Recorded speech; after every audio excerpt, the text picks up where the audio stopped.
Magandang araw sa inyong lahat. Ako nga po pala si Arafat, si Makalindaw.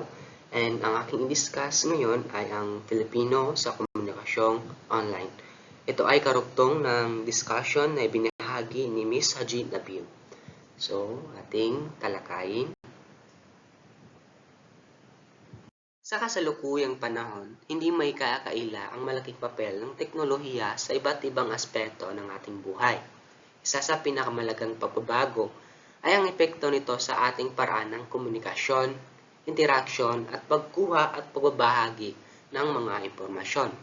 Ang internet bilang isang pangunahing produkto ng teknolohiya ay nagbukas ng mga bagong posibilidad at hamon sa kung paano tayo nakikipag-ugnayan sa isa't isa at sa mundo ng kaalaman. So isa nga sa bunga ng teknolohiya ay ang internet. Naging bahagi ng buhay ng maraming tao ang internet, maging sa sosyal, intelektual, ekonomiko at profesional na aspeto ng buhay ay malaki ang impluwensya nito.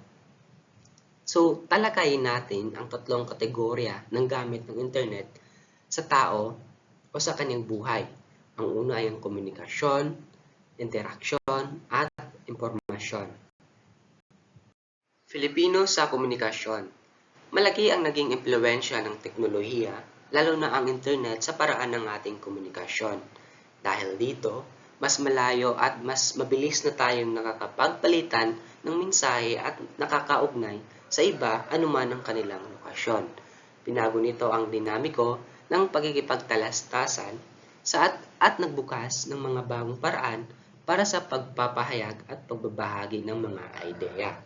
So ang internet ay nagbukas ng maraming pagkakataon para sa komunikasyon na kung ang dati limitado lamang sa paggamit ng dyaryo o ang paglikha o pagsulat ng liham, ngayon ay nagagamit na natin ang komunikasyon gamit ang internet sa iba't ibang online platform, kagaya lamang ng social media, online na balita at publikasyon, mga blog at personal na website.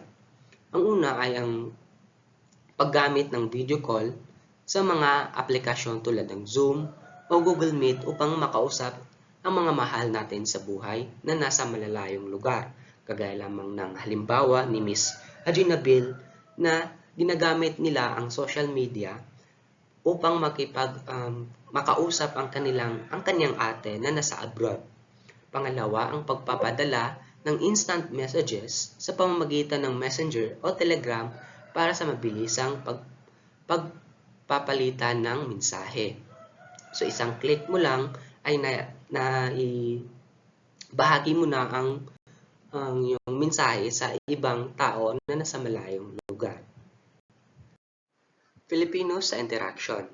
Ang internet ay nagbigay daan sa iba't ibang uri ng interaksyon sa pamamagitan ng mga platapormang online tulad ng social media at online games. Nagkaroon ng bagong mga pagkakataon para sa pakikisalamuha at pagkakaugnay ang mga tao. Binago nito ang paraan kung paano tayo nakikilahok sa iba't ibang komunidad at nakikipag-ugnayan sa ating kapwa-tao. So, sa madaling salita, ang internet ay pinalawak ng internet ang ating interaction sa ibang tao. Halimbawa nito ay ang paglalaro ng multiplayer online games kasama ang mga kaibigan o ang ibang tao na nasa iba't ibang panig ng mundo. Ang pakikilahok sa mga social media platforms tulad ng Facebook o Twitter upang makipag-ugnayan sa iba at magbahagi ng karanasan at sumali sa mga komunidad na may parehong interes. Ang paggamit ng mga online forums o discussion boards para makipagtalakayan sa iba tungkol sa iba't ibang paksa. Filipino sa impormasyon. Ang internet ay naging isang napakalaking mapagkukunan ng impormasyon. Dahil dito, mas madali na nating ma-access ang halos lahat ng uri ng kaalaman at datos. Binago nito ang paraan kung paano tayo naghahanap, nag-iimbak at naggumagamit ng impormasyon sa ating pang-araw-araw ng buhay. Kung dati ay limitado lamang sa pagpunta ng library upang makakalap ng impormasyon, ngayon ay napadali na ng internet ang pag-access ng mga impormasyon. Halimbawa nito ay ang paggamit ng Google o iba pang search engines upang maghanap ng impormasyon tungkol sa iba't ibang paksa para sa pananaliksik o simpleng kaalaman. Ang pagbabasa ng online news articles o e-books para manatiling updated sa mga pangyayari o matuto ng bagong kaalaman. Ang panunood ng mga educational videos sa YouTube para mas maintindihan ang isang konsepto o kasanayan. Oportunidad at hamon. Ang una ay ang pagpapayaman ng wika. Nagbibigay ang internet ng pagkakataon para sa paglago at pag-unlad ng Filipino sa pamamagitan ng paglikha ng mga bagong termino, idioma at anyo ng ekspresyon. So, dahil sa komunikasyong online, nabubuo ang mga bagong termino, idioma at anyo ng ekspresyon, kagaya lamang ng Lodi, Werpa, at ang Sana All.